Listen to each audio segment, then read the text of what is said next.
من الشيطان الرجيم بسم الله الرحمن الرحيم اللهم صل على محمد وآل محمد وعجل فرجهم. yan wana musulmi assalamu alaikum wa rahmatullahi ta'ala wa barakatuh. To yau ma insha Allah ta'ala muna so ne zamu yi magana akan rahmar Allah subhanahu wa ta'ala ga bayinsa. Za mu fara da kawo muku kissa ne na annabin Allah, annabi Ibrahim, amincin Allah ya tabbata a gare shi.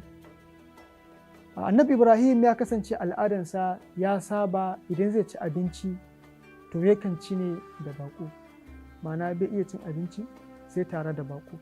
Wata rana lokacin cin abincinsa ya yi amma bai samu bakon da zai ci wannan abincin tare da shi ba, sai annabin Allah, annabi Ibrahim ya fita wajen gari domin ya ga wani bako da zai wuce sai ya taho da shi zuwa gidansa domin su ci wannan abincin tare da shi. Bayan ya fita sai ya ci karo da wani matafi ya zo zai wuce, sai ya tafi da shi zuwa gidansa domin su ci wannan abincin.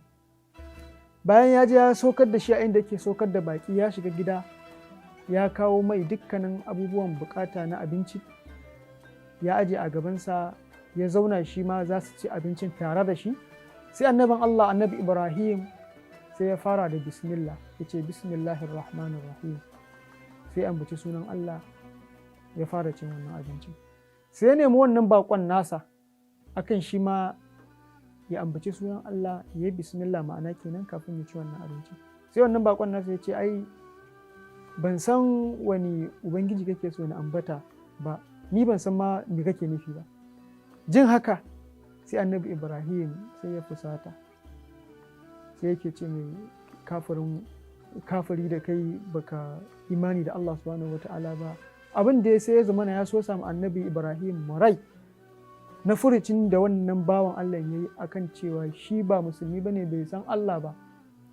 Sai annabi Ibrahim ya kore shi, ya ƙi ci wani abincin tare da shi. Ku duba tauhidi, girman tauhidi na annabin Allah, annabi Ibrahim. Ya ji zafi a lokacin da ya ga wani kafiri wanda bai imani da Allah subhanahu wata'ala ba, sai ya kore shi. Bayan ya kore shi, wannan mutumin ya kama gaban shi ya fita. Sai Allah subhanahu wata'ala ya so kan annabi Ibrahim wahayi, yake ce mai, ya Ibrahim, ka kore shi, ka kori wannan bawan nawa saboda kawai za ka ciyar da shi na rana ɗaya, na lokaci ɗaya.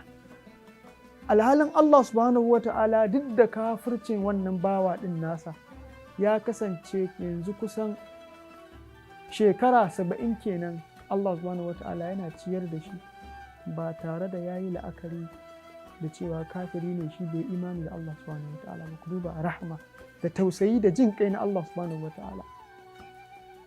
Allah subhanahu wa ta'ala ya bayyana ma annabi Ibrahim haka. Da annabi Ibrahim aka faɗa mai haka, sai annabi Ibrahim ya yi nadama, sai ya fita sauri ya bi sahun wannan bawan Allah, sai ya riske shi cikin ikon Allah. Da ya riske shi sai ya nemi akan ya dawo da Allah ya koma domin su ci wannan abinci.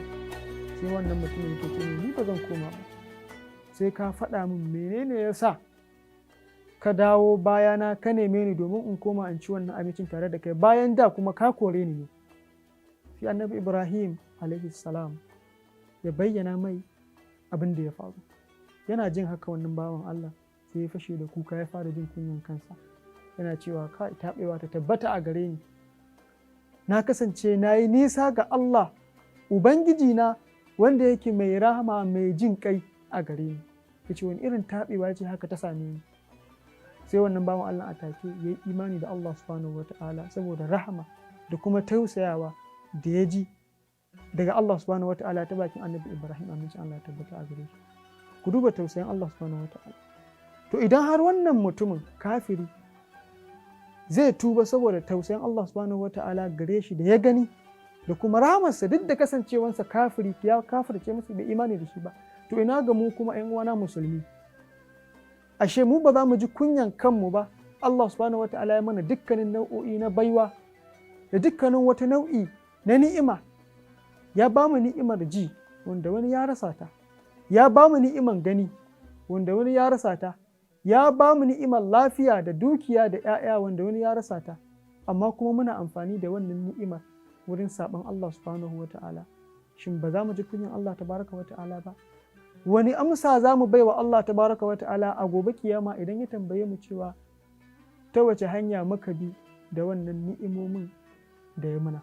Allah subhanahu wa ta'ala ya kiyaye mu, ya datar da mu, ya ɗora mu, ya shirya da mu zuwa ga hanya madaidaiciya. Za mu dakata anan wa sallallahu ala Muhammadin wa alihi at-tayyibin at-tahirin.